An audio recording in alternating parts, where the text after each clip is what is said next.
Muy buenas amigos míos, ¿cómo han estado? Mi nombre es Enrique Zuleta y sean bienvenidos una vez más a mi canal Quique Te Enseña. En esta ocasión les traigo un video tutorial de resistencia de materiales donde vamos a estar estudiando el tema de energía de deformación. Podemos comenzar hablando de energía de deformación agarrando un modelo de partida. Este modelo de partida va a constar de un elemento cilíndrico de este estilo en el cual nosotros estaríamos considerando que ese tendría una área determinada A y una longitud determinada L. Este elemento se encontrará apoyado en uno de sus extremos mediante un extremo fijo y en el otro extremo lo que nosotros tendremos será una carga axial P.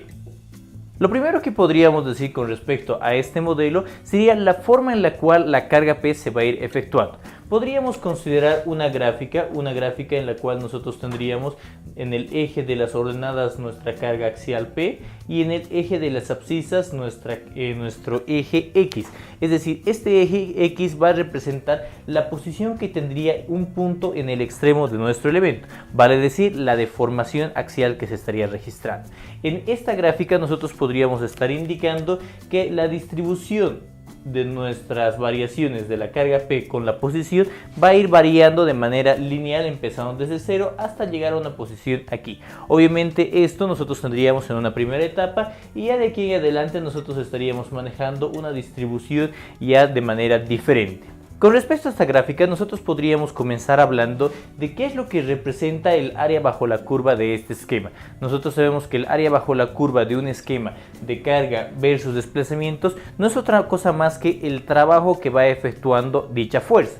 Entonces, si nosotros consideramos, digamos, un elemento que se encontraría por esta región, donde estaríamos teniendo una base de diferencial de X y a una altura de una carga P cualquiera, digamos, estaríamos indicando que esa región de aquí sería justamente un diferencial de trabajo. Entonces vamos a empezar redactando esto indicando que un diferencial de trabajo va a ser igual a nuestra carga P multiplicado por un diferencial de X. De esa expresión nosotros podríamos ya integrar a ambos lados y encontraríamos que el trabajo que nosotros estaríamos realizando mediante esta fuerza P sería igual a la integral de nuestra fuerza P por diferencial de X desde 0 hasta la posición X en la cual nosotros estaríamos trabajando. Si consideramos, por ejemplo, esta la posición X1 hasta una posición X1. Este trabajo que nosotros acabamos de calcular no es otra cosa más que la energía de deformación que esta carga axial está generando en nuestro sistema. Entonces podríamos indicar que esta energía de deformación sería igual a la integral de nuestra carga axial P multiplicado por diferencial de X evaluado desde 0 hasta un valor de X1. Una vez que nosotros hemos logrado ya dar una primera definición de lo que sería nuestra energía de deformación, podríamos continuar analizando este primer tramo que nosotros tenemos en esta región. ¿A qué nos referimos? Nos referimos al comportamiento lineal de este primer tramito. Este comportamiento lineal nos permitiría relacionar nuestra carga axial P con nuestro desplazamiento X, indicando que nuestra carga P podría ser igual a una constante K multiplicado por X. Entonces, mediante esta expresión nosotros podríamos hacer uso de esta para reemplazar ese valor en esta expresión. Vamos a hacer esto. Voy a reemplazar esto indicando que esto va a ser igual a la integral desde 0 hasta X1 de nuestra fuerza P, que va a ser una constante K multiplicado por X por diferencial de X. Teniendo esa expresión, nosotros simplemente tendríamos que proceder a realizar una integración. Para eso podríamos decir que esta constante K, como habíamos indicado, es constante, puede salir de la expresión, tendríamos K. Nos quedaría la integral de X con respecto de X. Esa integral sería X al cuadrado dividido entre 2. Entonces estaríamos encontrando X elevado al cuadrado dividido entre 2. La observación con respecto a esto es ese término que nosotros estamos manejando aquí. En realidad este valor de K que tenemos nosotros no lo conocemos, simplemente lo hemos adoptado tomando en cuenta que existía una relación de linealidad en nuestro esquema de la gráfica de carga axial versus nuestro desplazamiento. Entonces lo que nosotros vamos a hacer es reexpresar esta ecuación en función de lo que sí conocemos, que sería P y X. Sabemos que K por X es P, entonces nosotros podríamos reordenar esta expresión indicando que la energía de deformación sería igual a K por X, que es P, multiplicado por el valor de X y dividido entre 2. Encontrando de esta manera una expresión que nos facilita el cálculo de nuestra energía de deformación para un elemento de este estilo. Una vez que nosotros hemos logrado determinar esta expresión, podemos ir notando ciertas particularidades en cuanto al cálculo de la energía de deformación. Esas particularidades hacen referencia a qué variables forman parte de la ecuación. Fíjense, tenemos como parte de la ecuación nuestra variable P y nuestra variable X. Esos valores de P y de X son simplemente los valores que nosotros estaríamos considerando en un punto determinado de nuestra gráfica de fuerza versus deformación. Pero aquí viene lo interesante. En sí, las fuerzas por lo general son elementos que nosotros vamos a incorporar en un modelo estructural. Pero los desplazamientos, las deformaciones, ya van a ser elementos que nosotros tenemos que calcular mediante métodos que nosotros habíamos aprendido ya en capítulos anteriores. Para calcular deformaciones axiales, sabíamos que la expresión simplemente era de nuestra fuerza P por la longitud dividido entre el área por el módulo de elasticidad. Y ahí viene el detalle. La expresión se encuentra en función de las características geométricas que podría llegar a tener un elemento. Entonces, nuestro siguiente objetivo será poder expresar la energía de deformación de una manera totalmente independiente a lo que serían las características geométricas de cualquier elemento. Para cumplir este objetivo, nosotros vamos a incorporar un nuevo parámetro en nuestro estudio. Este nuevo parámetro será la densidad de energía de deformación. Esta densidad de energía de deformación nosotros podemos representarla simplemente como una relación entre la energía de deformación que nosotros tenemos y el volumen del elemento que se está manejando. Entonces podríamos estar indicando que nuestra densidad de energía de deformación va a ser igual a la energía de deformación, que ahorita está con la variable E, dividido entre lo que sería el volumen de dicho elemento, el volumen V.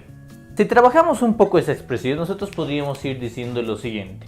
Esta energía ya habíamos dicho que era nuestra carga P por diferencial de X. Entonces, eso sería la integral de nuestra carga P por diferencial de X dividido entre el volumen de nuestro elemento. En este caso nosotros podríamos tomar en cuenta nuestro elemento como un elemento de sección constante. Entonces podríamos decir que el volumen va a ser nuestra área multiplicado por esta longitud. Ahora, con respecto a esto, hay términos que nosotros podríamos familiarizar con otro tipo de ecuaciones. Por ejemplo, podríamos ir fijándonos esta expresión de aquí y también podemos notar esta otra expresión de aquí. Entonces, es de estas dos expresiones que podríamos decir que la primera, P dividido entre A, sería simplemente el esfuerzo axial que nosotros estaríamos manejando en ese eje. Digamos que ese eje es nuestro eje X. Entonces, la densidad de energía de deformación va a ser igual a la integral de nuestro esfuerzo, en este caso el esfuerzo en el eje X, y tenemos aquí el diferencial de X dividido entre la longitud. Este diferencial de X no era otra cosa más que la deformación que nosotros estaríamos manejando de manera axial. Entonces sabemos que la deformación dividido entre la longitud no es otra cosa más que nuestra deformación unitaria longitudinal, que en este caso, como se encuentra expresado en diferencial, sería diferencial de nuestra deformación unitaria longitudinal en el eje X. En cuanto a nuestros límites, nosotros tendríamos que decir que en este caso los límites irían desde un límite 0 hasta un límite igual a una deformación unitaria longitudinal 1. Podemos entender de mejor manera este concepto utilizando un gráfico. Podríamos decir que tendríamos ese sistema de coordenadas donde en el eje de las abscisas tendríamos nuestras deformaciones unitarias longitudinales y en el eje de las ordenadas estaríamos manejando nuestros esfuerzos axiales, los esfuerzos en el eje X.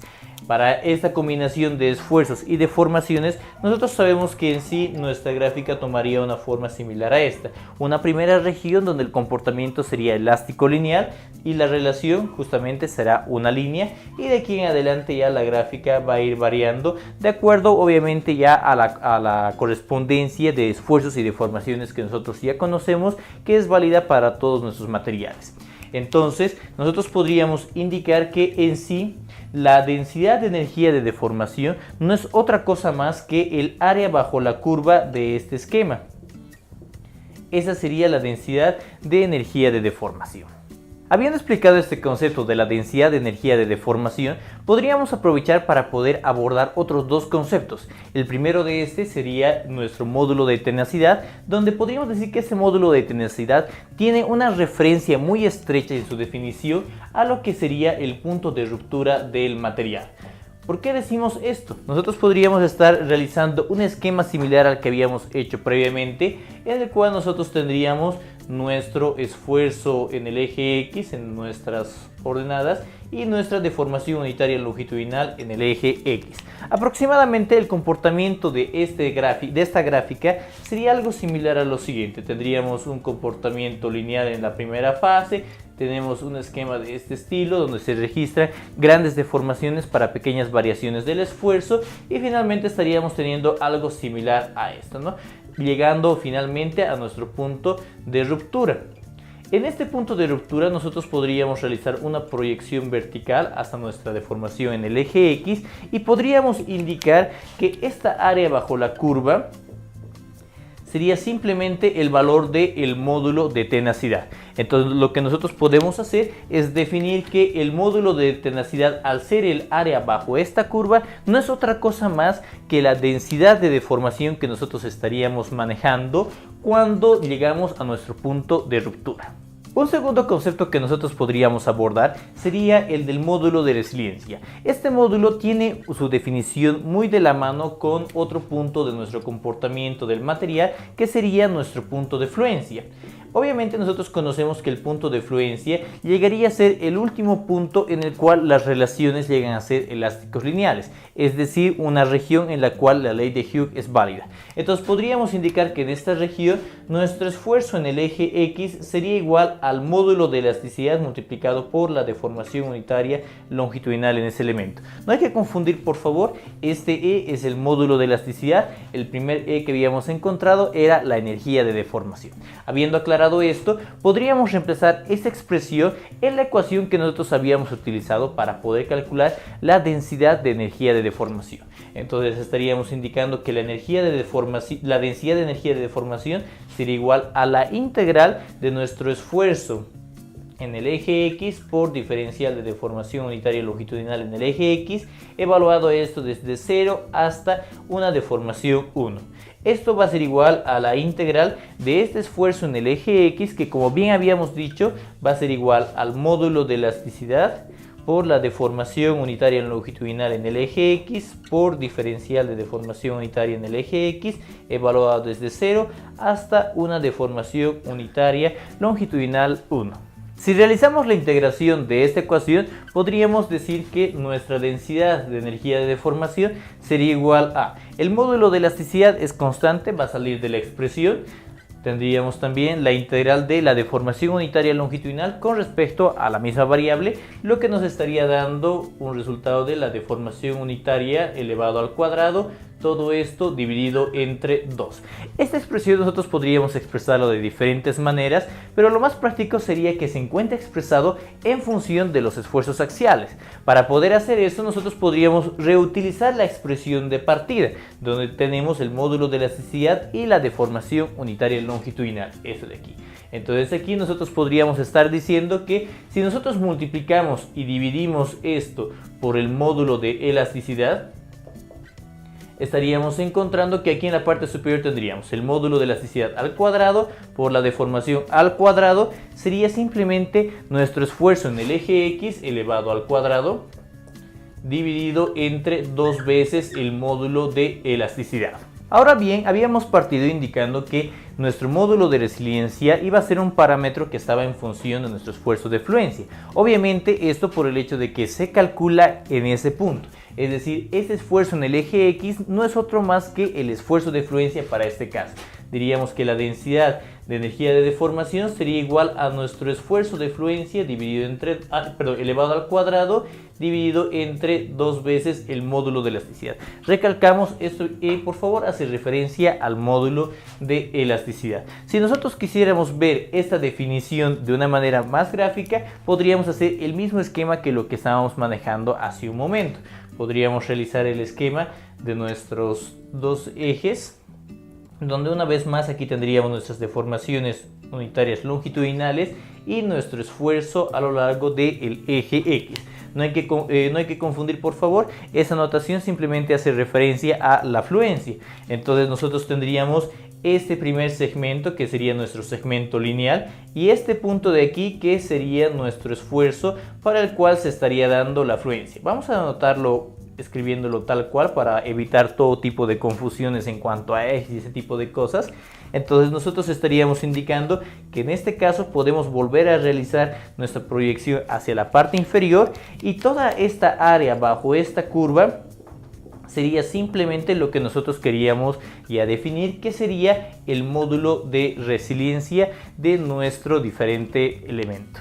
Es de esta manera que nosotros estaríamos logrando definir el módulo de resiliencia como la densidad de energía de deformación que se estaría almacenando en nuestro punto de fluencia. Y bueno, amigos míos, con esto hemos llegado al final de este video tutorial. Espero que les haya gustado y que les sea de muchísima utilidad. De ser así, no se olviden darle clic en el botoncito de me gusta, compartirlo con sus amigos y suscribirse a mi canal de YouTube para poder estar al tanto de mis siguientes publicaciones. No se olviden que cualquier duda, consulta o sugerencia de algún otro ejercicio pueden dejarla acá abajo en los comentarios, y en breve estaremos subiendo este material para poder compartirlo con todos ustedes. Eso sería todo por esta ocasión, nos vemos muy pronto, muchísimas gracias.